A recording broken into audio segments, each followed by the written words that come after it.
Muito bem. Vamos falar hoje sobre finanças pessoais e, mais especificamente, do nosso fundo de emergência. Finanças pessoais, assim, é um tema que nós deveríamos ter aprendido, eu imagino assim, desde a infância. É algo que a gente tem que ter aprendido lá na primeira fase do ensino fundamental, lá no primeiro segmento do ensino fundamental. Eu lembro quando eu era criança, a minha mãe ela tinha uma caderneta de poupança para cada filho. Nós somos 3 irmãos e minha mãe tinha uma caderneta de poupança para cada um. E eu me lembro de acompanhar a minha mãe até o banco, com aqueles cofrinhos cheios de moeda. Chegávamos ao banco, eles rasgavam aquele cofre, colocavam as moedas na máquina de contar moedas e nós fazíamos esses depósitos na nossa caderneta de poupança. Então, era assim, um hábito muito legal que minha mãe tinha, né, e que precisava ser incentivado nas crianças. Era uma coisa muito boa. Mas o que aconteceu? Entrou aí o Plano Cruzado. Quando eu era criança, em 1986, entrou o Plano Cruzado. Então, começou a ter uma hiperinflação. Então, o dinheiro ele perdia o valor muito rapidamente. Muito rapidamente. Então, nós não conseguíamos mais guardar moedas para colocar na caderneta de poupança. Então, foi um hábito que nós tivemos que deixar para trás. O pessoal mais velho, eles vão lembrar que naquela época da hiperinflação era algo assim absurdo. Por quê? Você ia ao mercado pela manhã, você ia comprar lá 1 quilo de feijão, vamos dizer que ele valia lá 5 mil cruzados. Quando você ia à tarde comprar o mesmo quilo de feijão, ele já valia 6 mil cruzados. Então, era uma correria. As pessoas recebiam o salário, corriam para o supermercado já de manhã para poder gastar o dinheiro no supermercado, porque se esperasse até a tarde, os preços assim disparariam e as pessoas não conseguiriam comprar a mesma quantidade que compravam pela manhã se fossem comprar à tarde. Os salários, eles possuíam um gatilho salarial. O que era isso? Todo mês você ia ter um aumento para tentar acompanhar a inflação. Só que nunca acompanhava, então era desvalorização muito grande. Então foi um momento assim muito difícil de se juntar algum dinheiro, de desenvolver hábitos financeiros. Né? Então, é uma coisa que eu até acredito aqui no nosso país, não ter essa cultura por essa fase que nós passamos, né? De tanta inflação, de dinheiro que não valia nada. Então, como desenvolver aí uma educação financeira com as crianças se não era possível juntar o dinheiro para você guardar e economizar do jeito que nós fazemos hoje?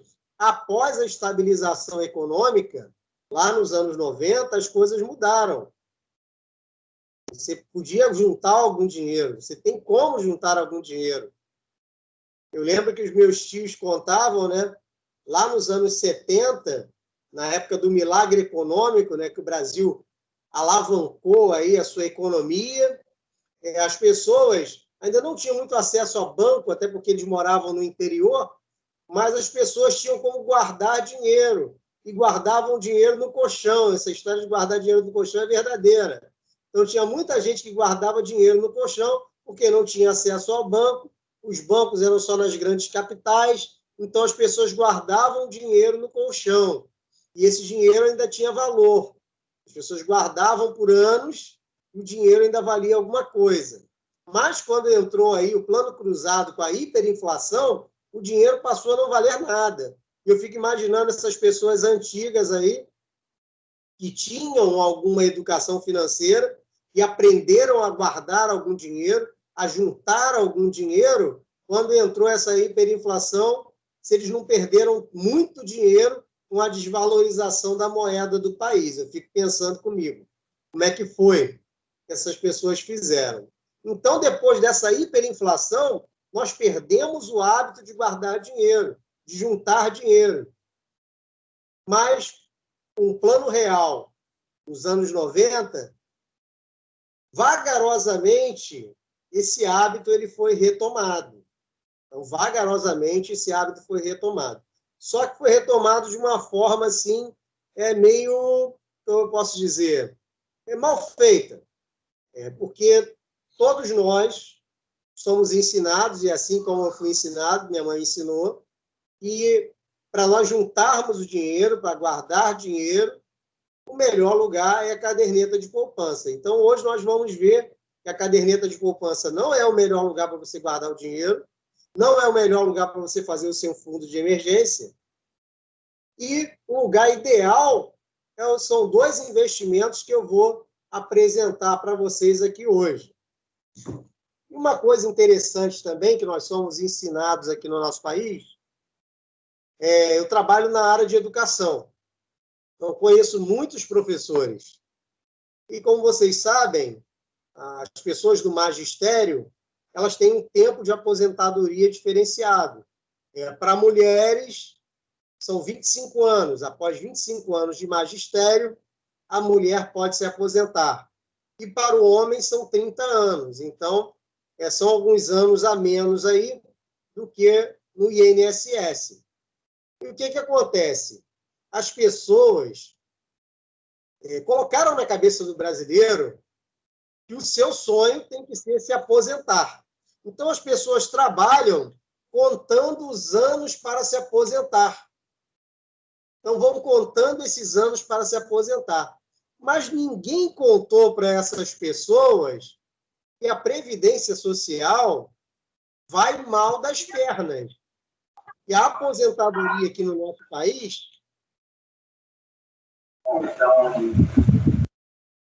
pode ser algo assim fictício. E que dentro de alguns anos nós não poderemos nos aposentar. Então, vamos entrar aqui nos nossos slides para a gente começar a ter essa percepção de como funcionam as coisas. Eu começo aqui com um texto que diz assim: plante de manhã a sua semente, e mesmo ao entardecer, não deixe as suas mãos ficarem à toa, pois você não sabe o que acontecerá, se esta ou aquela produzirá, ou se as duas serão igualmente boas. Então, é um texto que nos fala o seguinte: nós precisamos fritar o peixe com o olho do gato. Ou seja, nós temos o nosso trabalho, onde nós adquirimos a nossa renda, esse trabalho aí que nós vendemos as nossas horas, e é assim uma venda prejudicial, porque nós só temos 24 horas no dia. Então, eu vi uma matéria semana passada falando dos entregadores de comida, os motoboys entregadores de comida. Eles chegam a trabalhar 16 horas por dia. Só que não trabalham mais que isso, porque eles precisam dormir, precisam comer, precisam realizar outras atividades. Então, o tempo é limitado, e nós fomos ensinados que, para ganhar dinheiro, nós temos que vender o nosso tempo. Então, se nós vendemos o nosso tempo, como é que nós vamos trabalhar em outra atividade, realizar uma outra atividade que nos fará ganhar dinheiro também? O texto está falando disso. Não deixe as suas mãos ficarem à toa, pois você não sabe o que acontecerá, se esta ou aquela produzirá, ou se as duas serão igualmente boas. Então, nós precisamos fazer que as duas atividades sejam igualmente boas.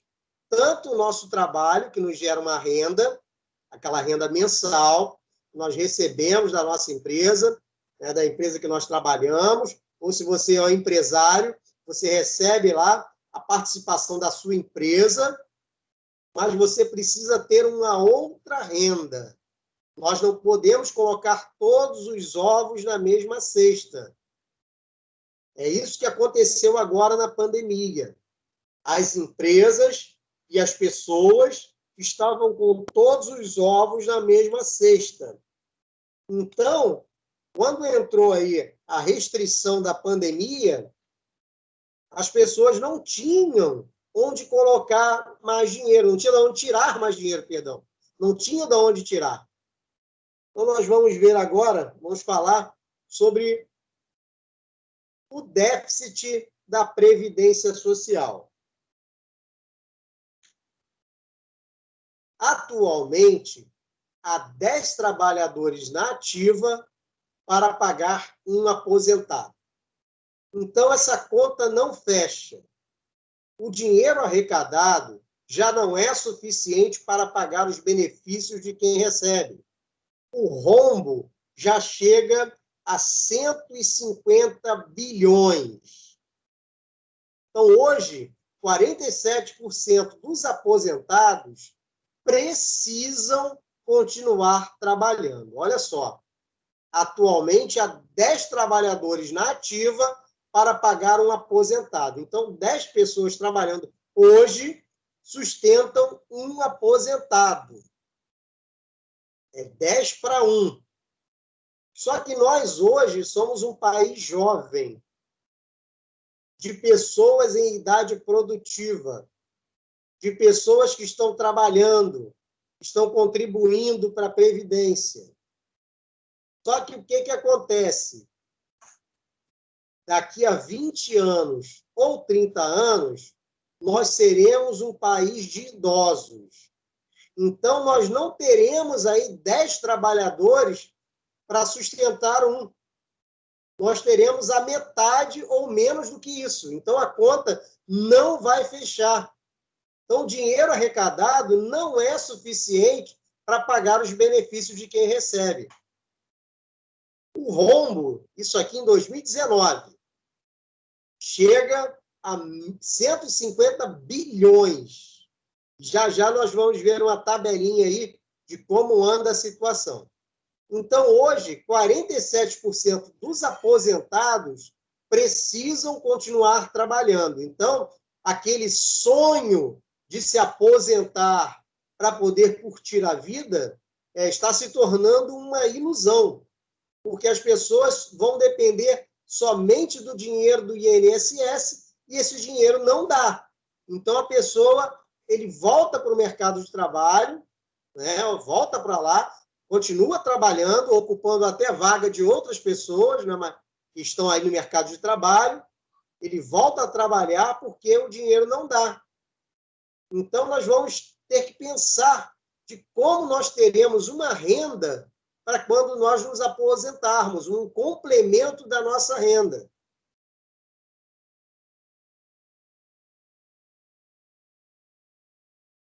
Olha aí a tabela. O rombo do INSS, o Regime Geral de Previdência, ano a ano.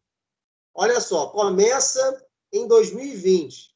Em 2020, o rombo é de menos 221 bilhões e 79 milhões. 221 bilhões e 79 milhões. Aí eu fico pensando, eu vou me aposentar em 2039. Aí eu vejo aqui essa tabela que me deixa extremamente preocupado. Porque olha só o que acontece lá em 2029. Daqui a 9 anos, o rombo será de menos 425 bilhões e 222 milhões daqui a 9 anos. Ah, mas foi feita uma reforma aí. Foi feita uma reforminha de nada que deixaram reformar. Não foi feita a reforma que deveria ter sido feita. Eu acredito que não será feita essa reforma. Eles não terão peito de fazer essa reforma. Por quê? Porque tem o paternalismo. Eles não vão abrir mão do paternalismo, de dizer que são bonzinhos, né? Que estão sustentando a população para fazer uma reforma de verdade para a Previdência se autossustentar. Eles vão continuar colocando dinheiro do governo na Previdência Social. Dinheiro do governo que não é do governo, né? Que é dinheiro dos nossos impostos. Então, nós continuaremos financiando esse rombo para que eles pareçam bonzinhos. Eles pareçam, assim, aqueles que estão dando dinheiro para a população cobrindo esse rombo. Então, é algo, assim, fictício.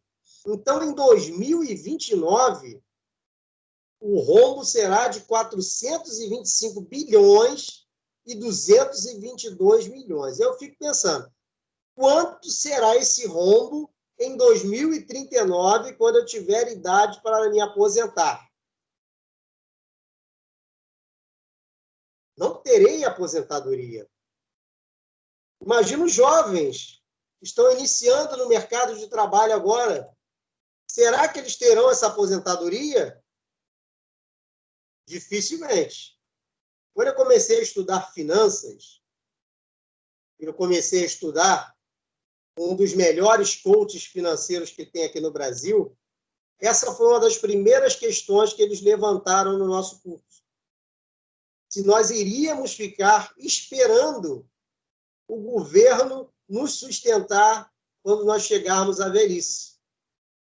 Então, eles nos apresentaram assim, uma gama de soluções para que nós pudéssemos estar utilizando para poder ter uma aposentadoria naquele momento que chegar.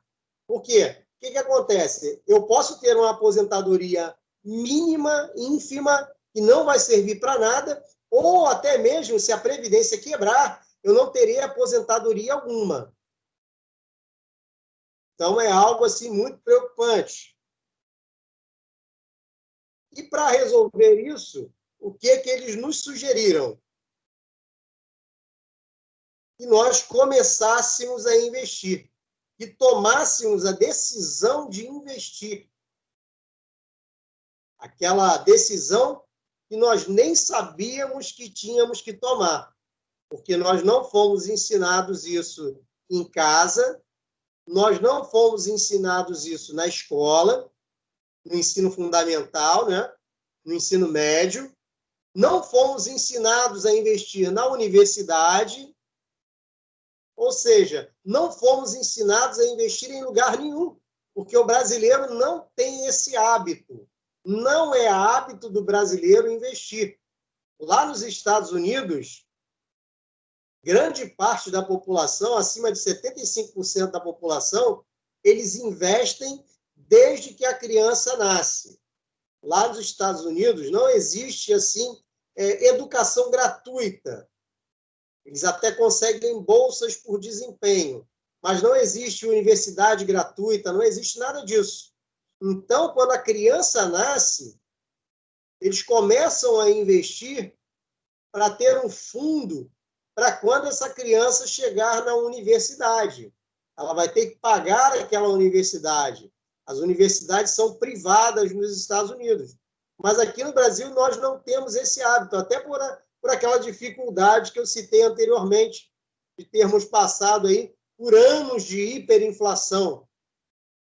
Foram anos e anos aí de hiperinflação, de 1986 até 1994, quando começou o Plano Real. Então, nós não temos esse hábito do investimento, mas precisamos aprender a investir, porque o investimento ele fará toda a diferença na nossa vida. Então, vamos lá. Em pesquisa realizada pela Associação das Empresas do Mercado Financeiro, a Ambima revela que apenas 8% da população economicamente ativa conseguiram guardar algum dinheiro para aplicação no ano passado. Então, de 100% da população ativa financeiramente aqui no Brasil, apenas 8% dessa população conseguiu guardar algum dinheiro para aplicação no ano passado. Então, é uma porcentagem assim ridícula, comparado com a quantidade de pessoas economicamente ativas que existem no nosso país. Então, é muito pouco. Porém, quando questionados se ao longo de 2019 realizaram algum investimento, 25% dos entrevistados disseram que sim. No entanto, 17% relataram ter investido em bens duráveis, como carros, imóveis e reformas residenciais. Então, somente 25% daquele percentual disseram que tinham realizado algum investimento. Dos 8%, dentro daqueles 8%, 25% disseram que tinham realizado algum investimento. Só que desses 25%, 17% relataram terem investido em bens duráveis, como carro, imóveis e reformas residenciais. Então, desses 25% aí, 17% não investiu coisíssima nenhuma, porque investimento não é bem durável. Carro não é investimento, imóvel não é investimento e reforma residencial não é investimento. Vocês já ouviram as pessoas falarem: ah, você recebeu aí a sua rescisão, trabalhou tantos anos naquela empresa, ó, pega o seu dinheiro, compra um carro, ou reforma a sua casa, ou compra aí um apartamento para você saber para onde foi o dinheiro. E se não, daqui a um ano o dinheiro acabou e você nem viu para onde foi. Esses são os conselhos daqueles que não entendem nada de investimentos. Vão falar para você gastar o dinheiro, quando, na verdade, investir é multiplicar o dinheiro. Investimento não tem nada a ver com gastar dinheiro. Investimento é multiplicar o dinheiro. Então, nós precisamos multiplicar o nosso dinheiro. Ou, como as pessoas de mentalidade próspera dizem, é colocar o dinheiro para trabalhar para nós. Porque quando nós somos jovens e começamos a colocar nosso dinheiro para trabalhar para nós, quando nós chegarmos lá na idade de se aposentar, esse dinheiro terá trabalhado muitos anos, gerando mais dinheiro para cada um de nós. É uma mentalidade que a gente precisa mudar no nosso país.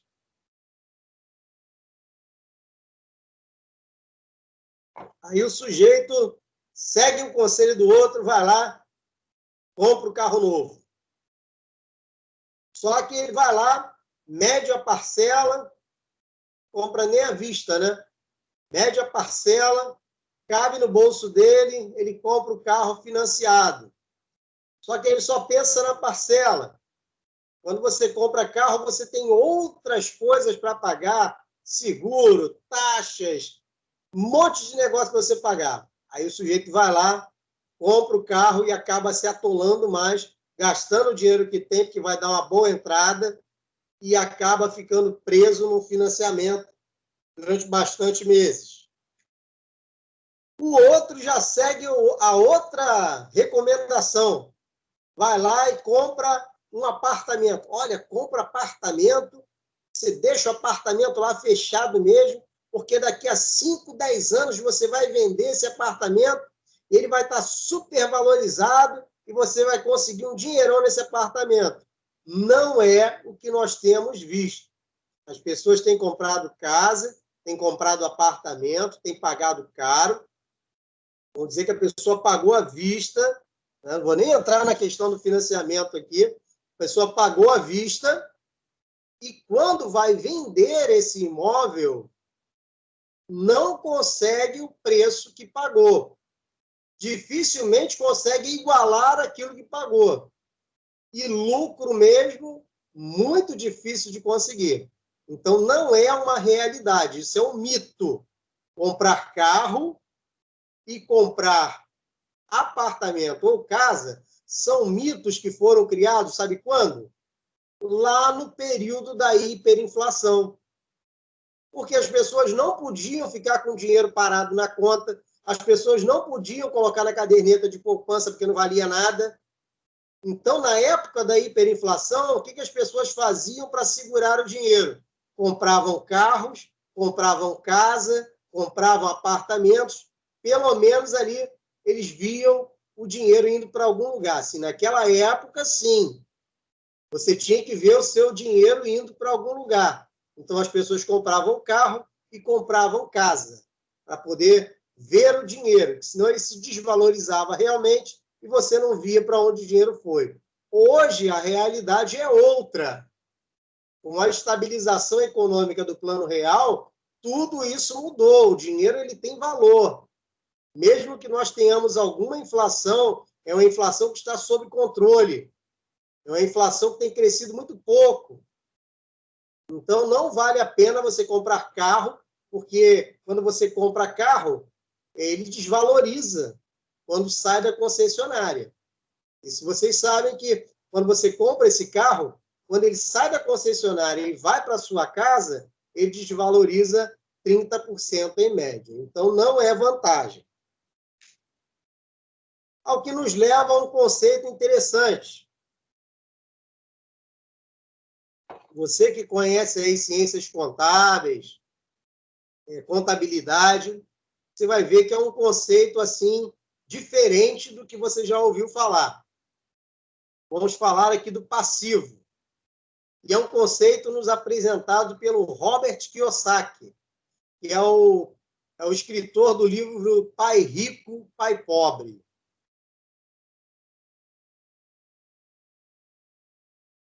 Segundo Robert Kiyosaki, tudo o que tira dinheiro do seu bolso, por exemplo, a casa que você mora e tem que pagar os custos, seu carro ou qualquer outra coisa que você precise pagar, se está gerando despesa, é um passivo. Eu lembro quando eu estava estudando finanças. Isso foi uma coisa muito difícil de entrar na minha cabeça. Por quê? Eu falava, peraí, se a minha casa é minha, já está quitada. Minha casa já está quitada. Se eu moro na casa, eu não pago aluguel. Então, se eu não pago aluguel, como é que essa casa pode ser um passivo e não ser um ativo? Era alguma coisa assim muito difícil que demorou um tempo para entrar na minha cabeça. Então, me explicaram o seguinte: tudo o que tira dinheiro do seu bolso é passivo. Vamos lá. Na casa, você precisa fazer manutenção. Com o tempo, a casa se desgasta, você tem que pintar. Quando se desgasta muito, você tem que fazer o reboco, você tem que rebocar a casa, você tem que consertar as dependências da casa, do quintal, ou que seja do apartamento, você vai ter que fazer a manutenção. Você vai ter que pagar o IPTU, você pode pagar também um seguro residencial. Então, são várias coisas que você paga. Então, se você está pagando, se está te gerando despesa, mesmo que você more nela, se a casa for dentro de um condomínio, você vai ter que pagar o condomínio daquela casa. Então, se está gerando despesa, independente se você more nela ou não, é passivo. Então, gerou despesa, é passivo.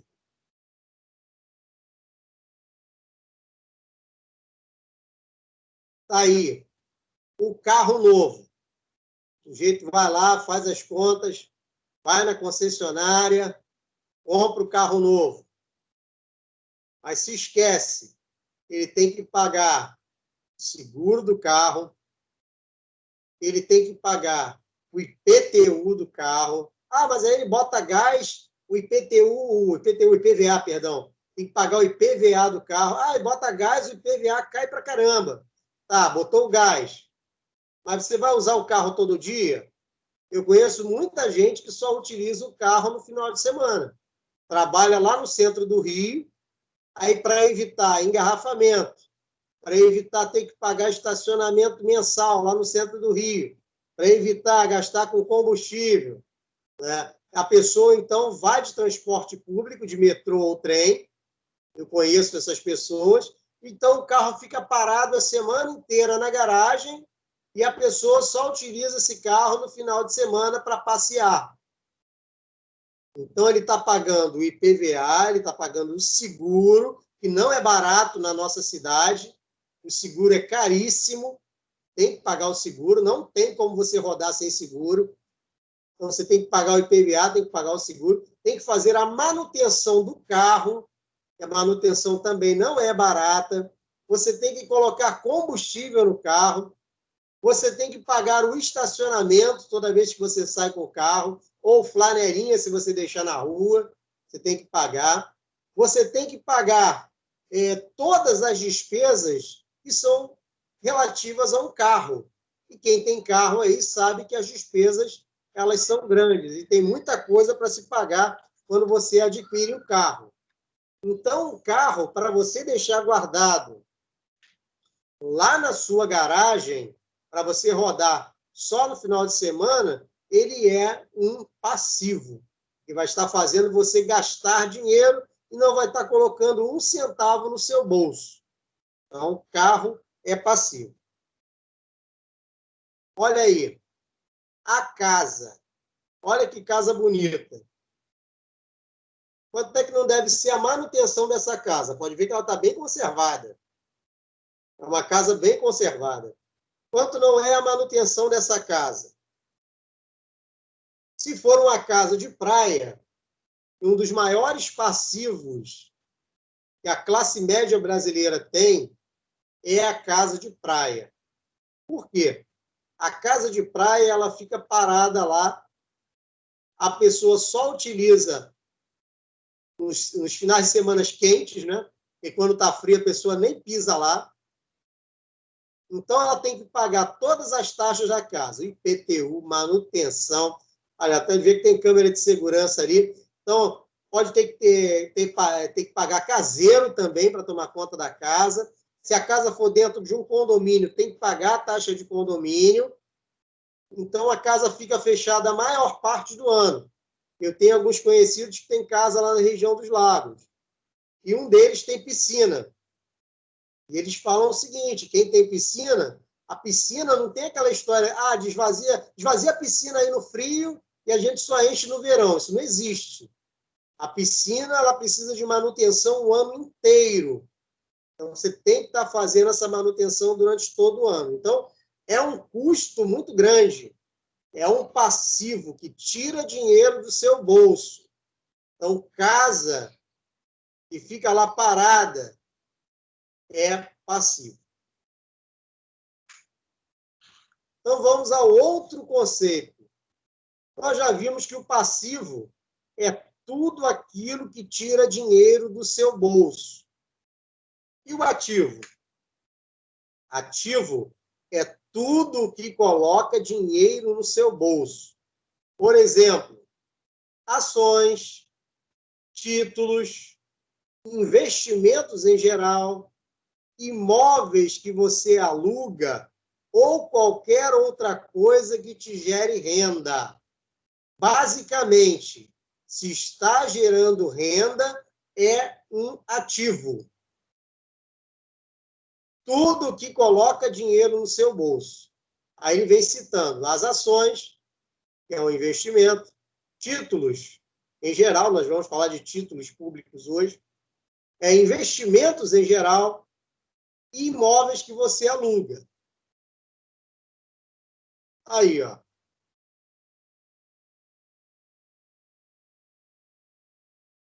O carrinho. O mesmo carro que a pessoa comprou, mas aí ele coloca para trabalhar no aplicativo. Fala, mas eu não tenho tempo de estar dirigindo em aplicativo. Você pode colocar uma outra pessoa para estar dirigindo para você. O carro vai estar pagando as suas próprias contas, vai estar pagando o seu próprio IPVA, o seu próprio seguro, vai estar pagando a sua própria manutenção e ainda vai gerar alguma renda para colocar no seu bolso. Então, um bem que era um passivo muito grande, ele passa a ser um ativo, porque gera dinheiro para colocar no seu bolso. Então, se gera renda, ele passa a ser um ativo. Então, é uma situação assim bem interessante, que às vezes nós não pensamos nisso.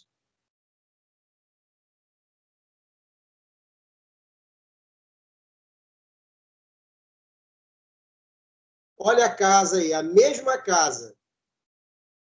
Mas se a pessoa colocar para alugar nos feriados, final de semana, ou por temporada, também vai ser um ativo. A casa que dava despesa, a casa que tinha que ser cuidada, a piscina que era só utilizada no verão, agora pode ser tudo utilizado durante todo o ano, vai estar gerando uma renda e que a pessoa vai estar pagando as despesas da casa.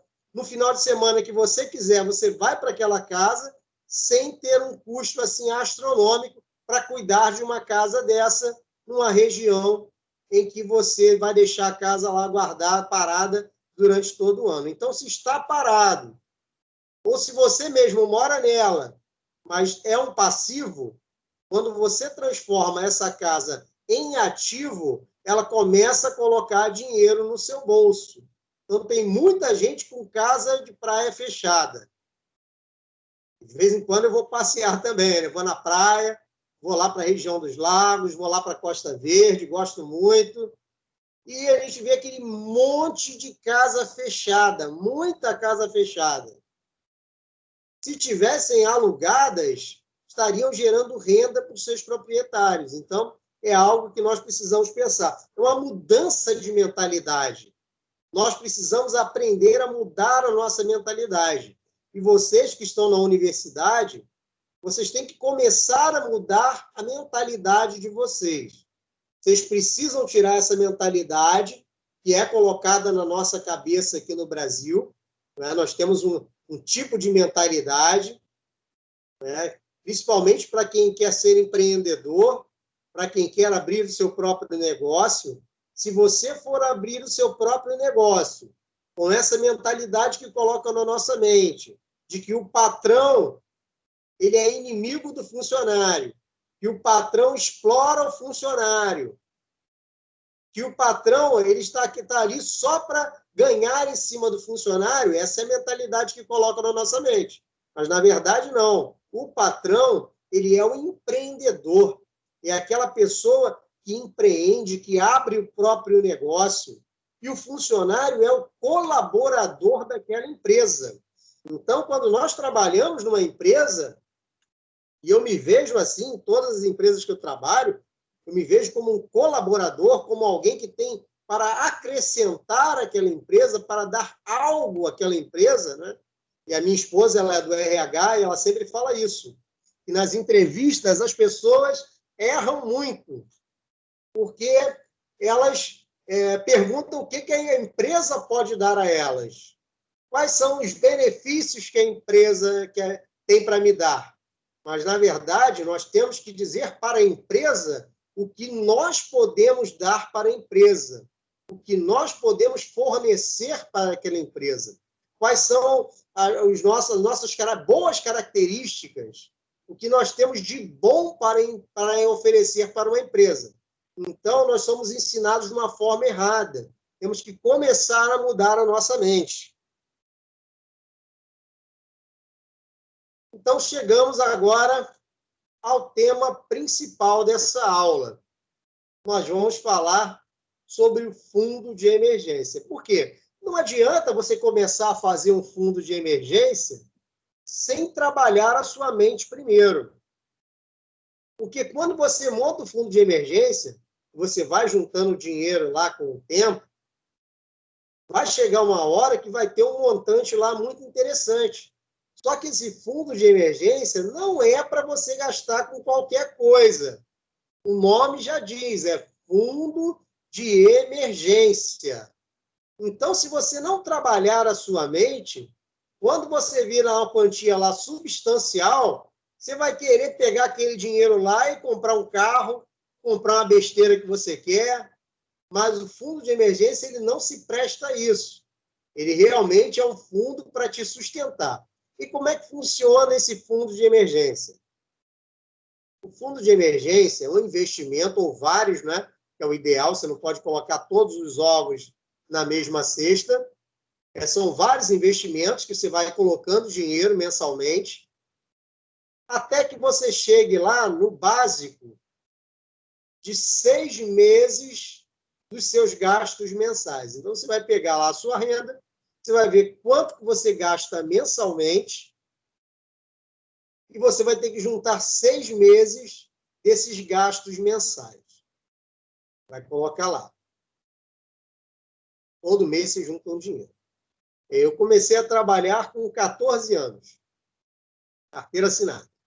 Naquela época não era pecado trabalhar de carteira assinada com 14 anos. Então, ninguém me ensinou naquela época que eu tinha que pegar algum dinheiro e guardar na caderneta de poupança. Naquela época, nós ainda não estávamos ali no Plano Real, ainda foi um pouquinho antes do Plano Real. Então, ainda tínhamos muita inflação no país. Então, as pessoas não ensinavam isso. Mas imagine só, se alguém tivesse me ensinado isso quando começou o Plano Real. Se eu guardasse R$50 por mês, quanto dinheiro eu não teria hoje guardado, né, nesse fundo de emergência? Com R$50 por mês. Desde aquela época lá da implantação do Plano Real. Então, é algo que nós precisamos pensar. Ninguém nos ensina isso. Um fundo ou reserva de emergência nada mais é que uma reserva financeira que você constrói para se proteger de imprevistos, de meses de desemprego ou onde a entrada de recursos foi abaixo do esperado, as famosas aí vendas fracas. Então, o fundo de emergência é uma reserva financeira que você vai construir ao longo do tempo. É algo que você vai construir durante bastante tempo, você colocando dinheiro lá. E quando chegar aí os meses de desemprego, como nós tivemos agora no período da pandemia, você vai ter algum recurso para passar por esse período. Nós vimos o quê? Várias empresas passando por dificuldades financeiras porque não tinham um fundo de emergência. Então, muitas empresas quebraram.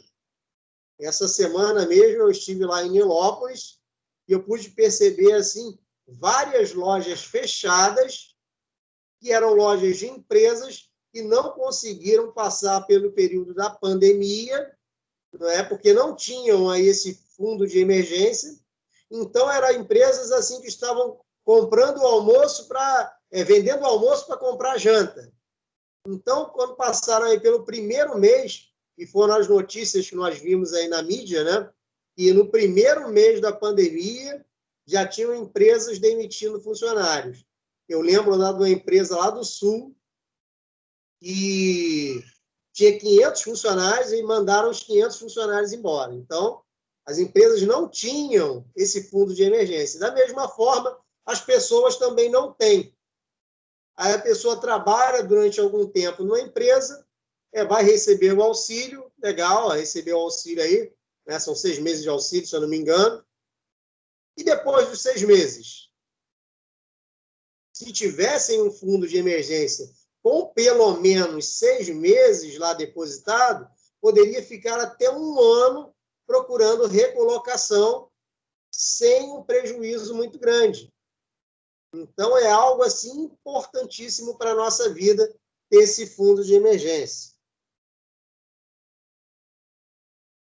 Esses imprevistos podem ser desde problemas no carro, despesas médicas inesperadas ou gastos em começo de ano e até um mês de desempenho abaixo do esperado nos negócios, né? Principalmente para as pessoas que vivem de comissão ou com a maior parte da renda sendo variável. Então, os imprevistos podem ser desde problema no carro. Imagina só, o sujeito é taxista ou é motorista de aplicativo. Se o carro para, a renda para. Então, se ele não tiver um fundo de emergência para consertar esse carro, o que ele vai fazer? Vou passar tudo no cartão de crédito. Mas você já viu os juros do cartão de crédito aqui no Brasil, como é que estão? Infelizmente, ainda estão lá altíssimos, estão assim absurdos. A taxa Selic está em 2%, mas os juros do cartão de crédito ainda é altíssimo no Brasil. Ninguém conseguiu baixar esses juros ainda. Então, o sujeito vai ter que usar o cartão de crédito, vai pagar um juro alto para consertar o carro e depois vai ter que trabalhar muito mais para pagar esse juro do cartão de crédito. Quando se ele tivesse esse fundo de emergência, provavelmente ele pagaria o conserto à vista. Pagando à vista, normalmente você consegue um bom desconto, pelo menos de 10% aí você consegue um desconto. Então, é algo assim importantíssimo. Outra coisa que pode acontecer são as despesas médicas inesperadas. Despesas médicas inesperadas, todos nós estamos suscetíveis a isso. Qualquer um de nós pode ficar doente, quebrar uma perna. Eu tenho um conhecido meu que quebrou a perna. E ele trabalha por conta própria. Ele dirige um carro de som. Ele tem uma empresa de carro de som. Então, ele foi ao médico. O médico falou para ele, olha só, 15 dias de perna para o ar. Depois de 15 dias, você volta aqui. Então, ele retornou depois de 15 dias e o médico falou para ele, olha só, mais 22 dias sem poder dirigir de forma alguma. E aí, como é que faz? Você 15 dias com a perna para o ar, mais 22 dias sem dirigir, e você tendo que tocar uma empresa de carro de som. Um pequeno negócio, uma microempresa. São coisas que podem acontecer com qualquer um de nós. Aí ele também fala aqui de um mês de desempenho baixo, abaixo do esperado nos negócios, principalmente para as pessoas que vivem de comissão ou com a maior parte da renda sendo variável. Então, se você ficar doente, já era, já foi sua comissão embora. Você vai viver de quê? Então, o fundo de emergência ele serve para cobrir todos esses gastos, todas essas despesas assim inesperadas que podem acontecer.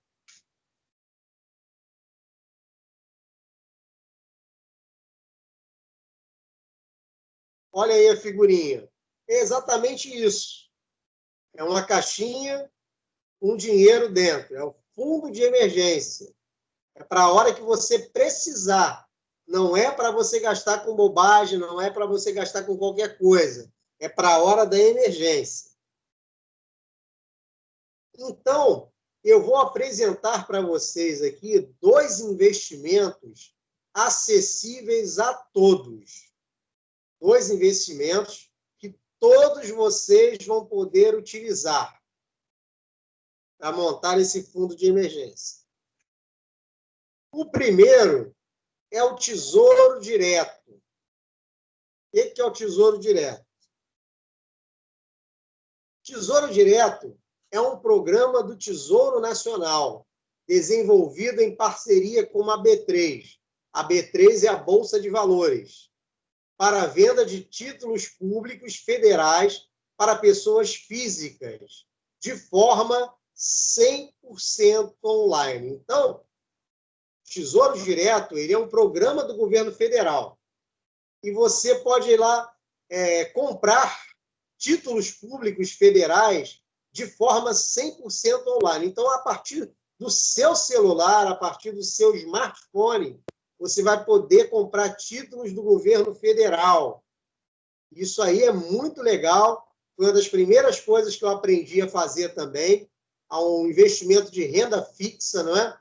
Porque para o fundo de emergência, nós não podemos utilizar a renda variável. Ano passado, por exemplo, quando a taxa Selic começou a baixar, muita gente dizia que o Tesouro Direto não valia mais nada, que não valia a pena, blá, blá, blá. E a modinha na internet era investir em bolsa de valores e day trade. Foi a modinha toda do ano passado. Entrou esse ano também nessa modinha. A bolsa de valores, day trade, bolsa de valores, até que chegou a pandemia. E a maioria desse pessoal aí perdeu muito dinheiro, porque foi uma desvalorização assim, ó, de uma hora para outra. Então, fundo de emergência não é para ser colocado em renda variável, e sim na renda fixa.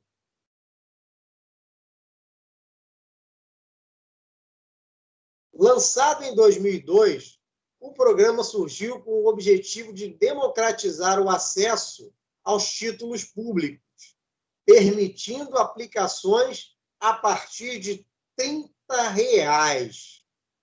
Então, a partir de R$ 30, você consegue comprar títulos do Tesouro por R$ 30, aí do seu smartphone.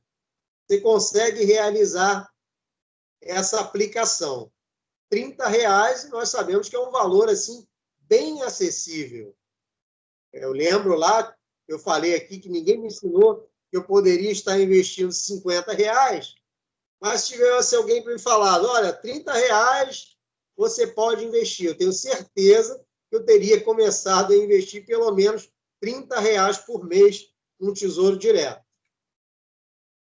O Tesouro Direto é uma excelente alternativa de investimento, pois oferece títulos com diferentes tipos de rentabilidade, diferentes prazos de vencimento e também diferentes fluxos de remuneração. Com tantas opções, ficará fácil achar o título indicado para realizar os seus objetivos. E qual é o nosso objetivo? O nosso objetivo é o fundo de emergência. Então, qual título se encaixa perfeitamente ao nosso objetivo? É o Tesouro Selic, porque ele tem liquidez diária. O que isso significa? O Tesouro Selic, ele vai te pagar a taxa Selic. Vai te pagar 2% ao ano. Está valendo agora. Ah, professor, mas isso é muito pouco. É muito pouco para o investimento. Mas pense que você não está investindo ali para você ficar rico. Você está investindo para que você tenha um fundo de emergência. Então, o risco é baixíssimo. Então, você vai colocar o seu dinheiro lá. E como é que funciona essa questão da liquidez diária? O que significa isso? Liquidez diária é que você pode retirar o seu dinheiro a qualquer momento sem prejuízos financeiros. Então, você colocou o seu dinheiro lá no Tesouro Selic. Como é um fundo de emergência, você vai precisar tirar esse dinheiro. Então, você vai poder retirar esse dinheiro. Tesouro Direto é um título público de renda fixa emitido pelo Tesouro Nacional, que é um órgão do governo federal. Qualquer pessoa pode emprestar dinheiro para o governo através do investimento em um título do Tesouro Direto. Então, quando você está investindo lá no Tesouro Direto, você está emprestando dinheiro para o governo. Um empréstimo que você vai estar fazendo para o governo federal. O governo federal, que é uma instituição sólida, né?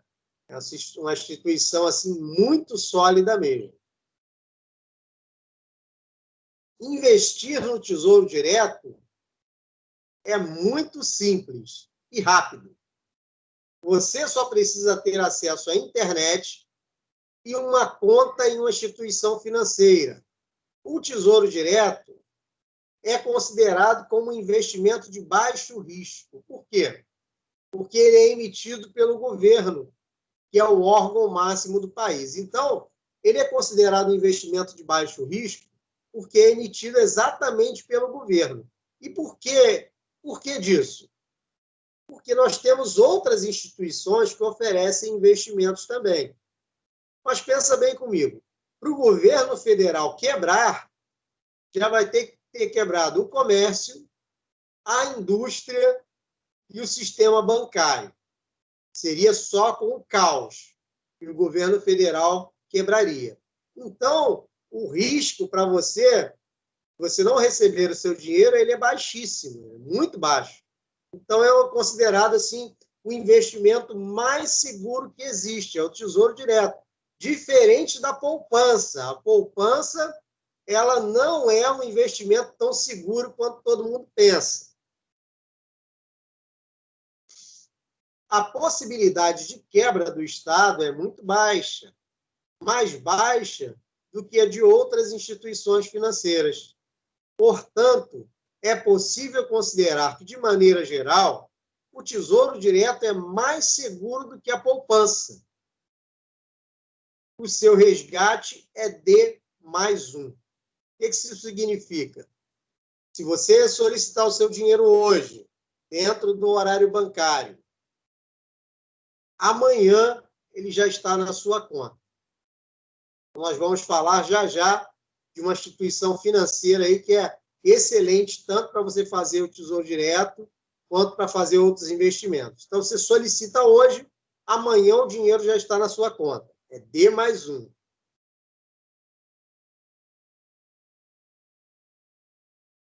Agora, vamos a um outro tipo de investimento. É o CDB. O que é o CDB? CDB é a sigla que dá nome a um título bastante conhecido na renda fixa brasileira, o Certificado de Depósito Bancário.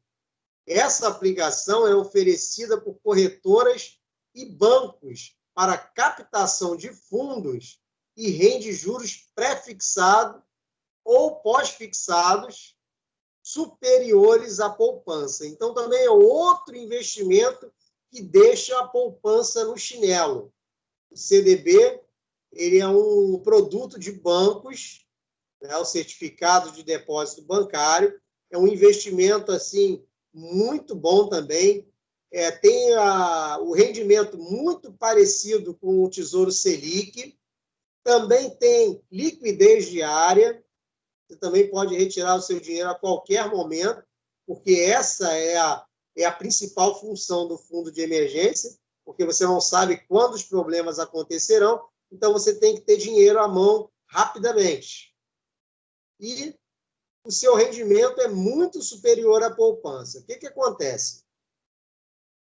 Tanto o Tesouro Selic quanto os CDBs, eles podem vir aí, o Tesouro Selic, ele te paga a taxa Selic, e o CDB, normalmente, ele paga 100% do CDI, que é uma taxa ali, irmã gêmea praticamente da taxa Selic. E quando os juros da taxa Selic baixa de 8%, o rendimento da caderneta de poupança passa a ser de 75% da taxa Selic. Então, a poupança ela está ainda bem abaixo dessa taxa Selic. Se as pessoas acham que a taxa Selic está baixa, a poupança está mais baixa ainda. E como funciona o CDB? O CDB funciona assim. Você escolhe uma corretora ou um banco de investimentos, abre uma conta, pesquisa os melhores títulos e aqueles que mais se encaixam no seu perfil. Depois você faz um aporte inicial com o valor desejado para aplicação. Então, como eu já falei antes, o nosso CDB escolhido é o CDB pré-fixado, ou melhor, é o CDB pré-fixado com liquidez diária. Então, você vai saber quanto ele vai te pagar, normalmente 100% do CDI, ou até mais, dependendo do tamanho do investimento que você quer colocar, e você vai receber aquela taxa que foi pré-fixada. Então, eu vou apresentar para vocês aqui um banco, que é um banco digital. Esse banco já tem alguns anos que eu utilizo. Eu tinha conta em um bancão desses aí, desses grandes bancos, até o dia que o meu cartão parou de funcionar. Então, eu entrei em contato lá com o home banking desse grande banco para solicitar um novo cartão. E eu ouvi lá do atendente que eu precisaria estar indo até uma agência para poder solicitar esse novo cartão. E foi aí que eu me divorciei desse banco. E passei todos os meus investimentos e todo o meu dinheiro para o Banco Inter, que eu já utilizo já há alguns anos, e é um banco assim, que muito me satisfaz, porque eu não pago taxas, é uma conta gratuita, você abre pelo seu celular, você envia seus documentos pelo celular, eles têm até depósito de cheque, né, online, você pode estar depositando cheque online. Então, assim, tem diversos benefícios, né? para nós utilizarmos essa conta digital. O bancão que eu utilizava, quando eu queria fazer um TED para alguém, ele me cobrava uma taxa de R$ 7,00 por aquele TED. Quando no Banco Inter, eu posso fazer transferências ilimitadas. Ilimitadas. Então, assim, é um banco muito bom que eu recomendo a vocês. Peguem lá o banco que vocês utilizam, vejam lá quais são as taxas que eles cobram, façam as contas e vocês vão ver que é muito mais vantagem vocês passarem por um banco digital. No caso aqui, eu gosto mais do Banco Inter. E lá no Banco Inter, nós temos o CDB do Banco Inter. O CDB é um título de renda fixa no qual você empresta dinheiro ao banco. Lembra lá no Tesouro Direto? Você estava emprestando dinheiro ao governo federal. Já no Banco Inter, você vai emprestar dinheiro para o banco. E esse lhe paga o valor investido com uma rentabilidade determinada em um prazo determinado. Então, o valor lá que você contratar na hora da contratação do CDB vai ser o valor que você vai receber lá na frente. Não importa se houver mudanças. Vale o valor da hora da contratação. Quando você investe em um CDB, você garante a rentabilidade no momento da aplicação. Foi o que eu acabei de falar. Se ao investir, o banco estiver ali oferecendo 100% do CDI, que é aquela taxa que eu te falei ali, que é praticamente irmã gêmea da taxa Selic, está valendo ali na faixa de 2% ao ano, não importa se no futuro esse percentual aumente ou diminua.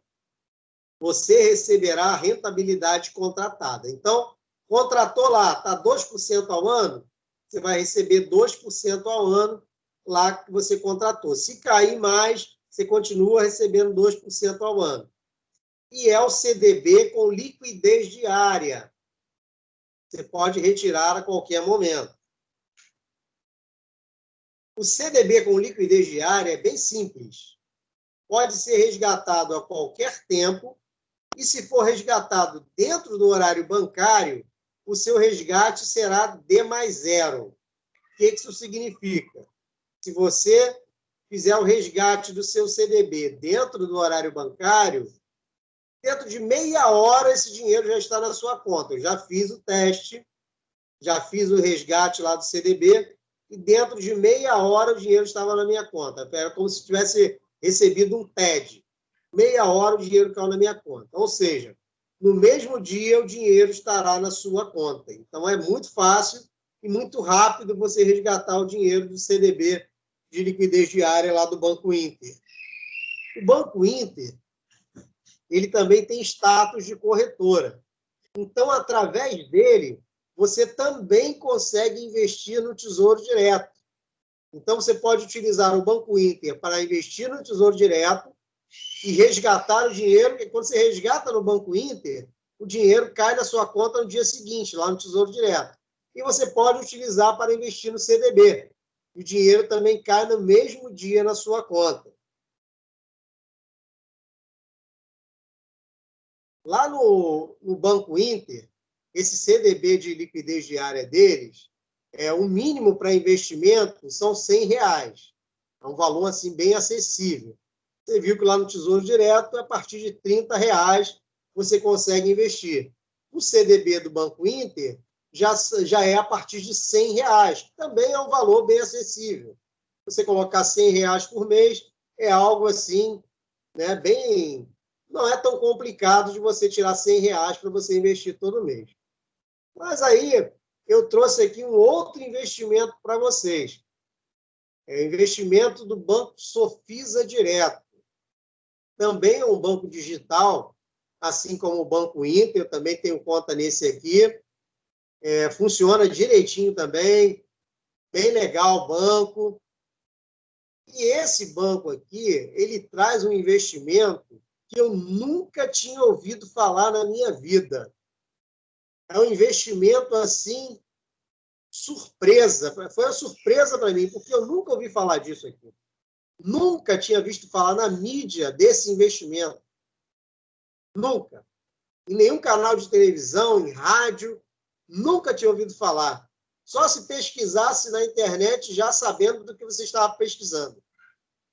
Como eu contei para vocês, a minha mãe tinha caderneta de poupança para mim e para os meus irmãos. E quando entrou a estabilização econômica, ela tentou retomar essas cadernetas de poupança. Mas ela foi a algum desses grandes bancos aí.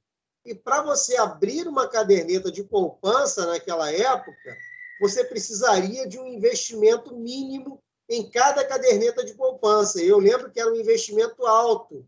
Então, minha mãe não conseguiu abrir essas cadernetas de poupança novamente para mim e para os meus irmãos. E esse banco aqui, ele traz um investimento assim que você não vai acreditar. Você vai ficar com a mesma cara que eu fiquei quando eu fiquei sabendo desse investimento aqui. Olha só.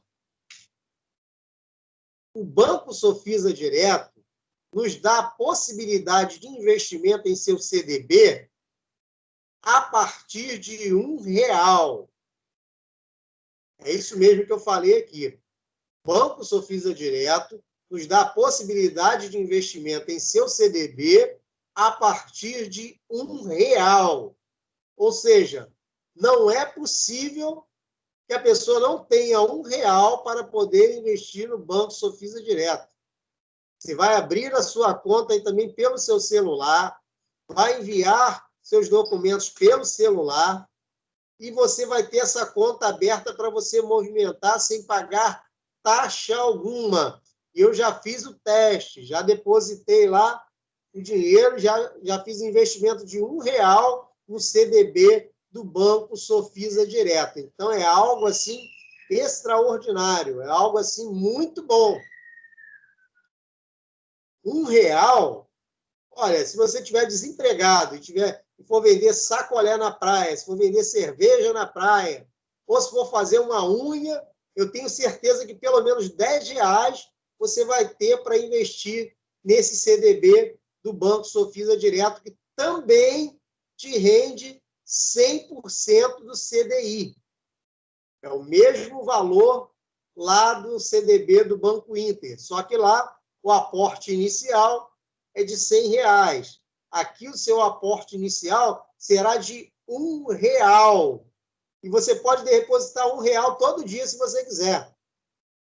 Vai lá, trabalhou, sei lá, bota R$10. Trabalhou lá, bota R$10. Depois, no outro dia, trabalhou, bota mais 10. E assim vai.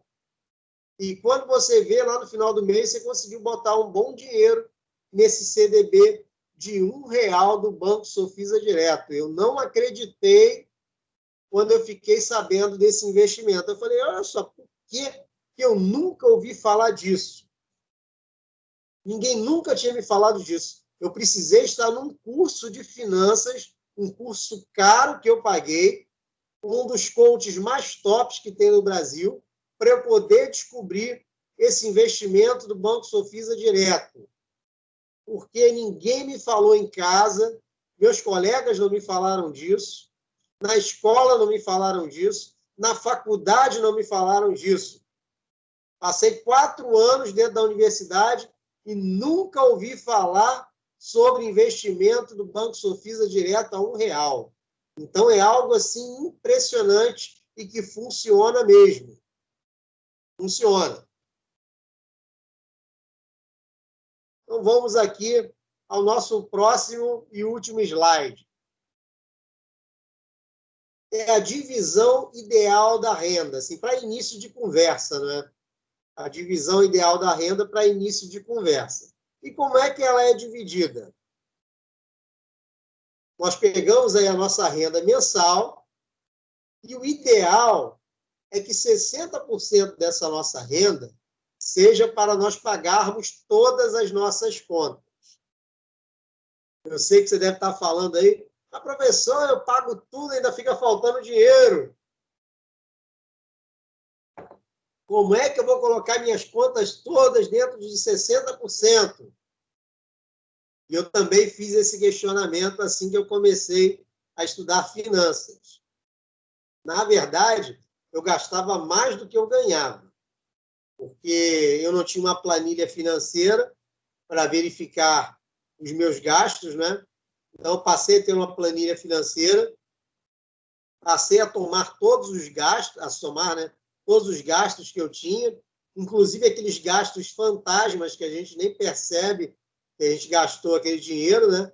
Comprando ali um pãozinho, R$ 1 de pãozinho, depois compra ali uma besteirinha, isso aí não entrava na minha contabilidade, e depois que eu peguei essa planilha financeira, passou tudo isso aí a entrar na minha contabilidade. Então, 60%, o ideal é que seja 60% para nós pagarmos as nossas contas. Aí, aqui embaixo, aqui, verdinho mais claro, 10% para nós investirmos. Então, o que nós andamos falando aqui hoje sobre o fundo de emergência, o ideal é que você pegue 10% da sua renda e coloque no fundo de emergência. Então, vai levar um tempo até que esse fundo de emergência tenha aí os 6 meses dos seus gastos mensais. Os grandes especialistas, eles dizem que o ideal é você ter até 1 ano desses gastos guardados lá no seu fundo de emergência. Ali o azulzinho claro aí do lado é 5% para você se pagar. E o que é você se pagar? O que é isso? É o dinheiro que você vai pegar, vai colocar na sua carteira, vai colocar na sua bolsa, para você ter o dinheiro em mãos, para você manusear o dinheiro. Hoje em dia o dinheiro é muito de plástico, né? Nós utilizamos muito cartão, é débito, é crédito, cheque até está em desuso, né? Pouca gente usa cheque hoje em dia. Mas o cartão de plástico, nós utilizamos muito dinheiro de plástico. Então, 5% é para você botar em cash dentro da sua carteira e ninguém tasca, é seu e ninguém tasca. Mais 5% é para você abundar. O que é você abundar? Aí sim, para você comprar aquela besteirinha que você quer comprar, para você gastar com bobagem, com aquela coisinha que você viu ali na banca, você quer comprar, naquela lojinha. Então, 5% da sua renda é para você abundar. Ao lado ali, tem os 10% para você doar. E esses 10% aqui para doar é algo assim muito interessante. É porque lá o meu professor de finanças, ele nos mostrou o seguinte, que todos os grandes milionários e bilionários, eles têm o hábito de doar esses 10%. Então, você vê aí as doações do Bill Gates, ele é bilionário. Então, as doações dele de 10% são milionárias. E é um hábito de toda pessoa próspera. Pessoa próspera tem o hábito de doar 10%. Eu, como sou cristão, eu dou esses 10% para a instituição que é mais próxima a mim. Eu dou para a minha igreja. Mas se você não é cristão, você pode doar para um orfanato, para um lar de idosos, ou pode doar para uma pessoa que esteja precisando. Independente disso, você tem que ter o hábito de doar 10% da sua renda. Pegue 10% da sua renda e doe. Por quê? Isso aí vai demonstrar para a sua mente, isso aqui é uma questão de PNL, de programação neurolinguística, PNL, você doando esses 10%, você vai estar trabalhando na sua mente que você é uma pessoa próspera, uma pessoa abundante. Esses 10% ali não vai fazer falta na sua renda. Então, é um hábito que nós precisamos desenvolver. A pessoa próspera não é mão de vaca. Não tem pessoa próspera mão de vaca. Normalmente, as pessoas prósperas, elas são sim, pessoas mão aberta, né? Elas conseguem doar. Porque dar e receber são os dois lados da mesma moeda. Então, você tem que estar pronto para receber, mas também pronto para doar. E os últimos 10% lá da sua renda, o ideal é que você guarde também, que é para você poupar para os seus sonhos. O que é poupar para os seus sonhos? De repente, para aquela viagem que você gosta de fazer uma vez no ano ou 2 vezes no ano, né? Você vai guardando aquele dinheiro ali. Quando tiver um montante, você vai lá, faz uma viagem. Eu estou guardando esses meus 10% aí, porque eu quero comprar uma Harley Davidson. Ainda vou comprar essa minha Harley Davidson. É o meu sonho. Então, essa é a divisão assim, ideal de início. De início é a divisão ideal. Por quê? Os especialistas dizem que nós precisamos diminuir aqui esses 60%, precisamos baixar esses 60% e precisamos aumentar esse 10% aí, que é de investimento, para que as nossas finanças elas sejam assim bem equilibradas e bem cuidadas. Então, esses são os investimentos que eu tinha para apresentar para vocês. São investimentos assim acessíveis a todos. Tesouro Selic, a partir de R$30, você pode estar investindo, você consegue investir. CDB do Banco Inter, a partir de R$100. E o CDB do Banco Sofisa Direto, a partir de R$1, você pode estar investindo. Vocês são jovens. Imagine daqui a 30 anos, vocês guardando pelo menos R$100 por mês. Quanto dinheiro vocês não vão ter daqui a 30 anos quando vocês forem se aposentar? Então, é algo assim muito importante, que ninguém me ensinou. Eu queria ter aprendido isso aí lá nos meus 20 anos. Eu queria ter aprendido isso aí quando eu comecei a trabalhar, porque hoje eu teria muito dinheiro guardado. Infelizmente, eu aprendi isso aí já com 40 anos. Então, mas nunca é tarde para você começar. Se você também já tem 40 anos, não é tarde para você começar. Nunca é tarde para começar. Mas o importante é que você comece cedo. Você que está entrando no mercado de trabalho, você que já trabalha, eu sei que pouquinho por mês você tem como tirar e fazer esse investimento. Então, pessoal, essa aí que eu tinha para mostrar para vocês. Eu vou agora parar a gravação. Se vocês quiserem me fazer pergunta acerca dos investimentos, tudo que vocês quiserem perguntar, vocês vão poder perguntar. Já a gente vai estar fazendo esse momento aí de perguntas e respostas.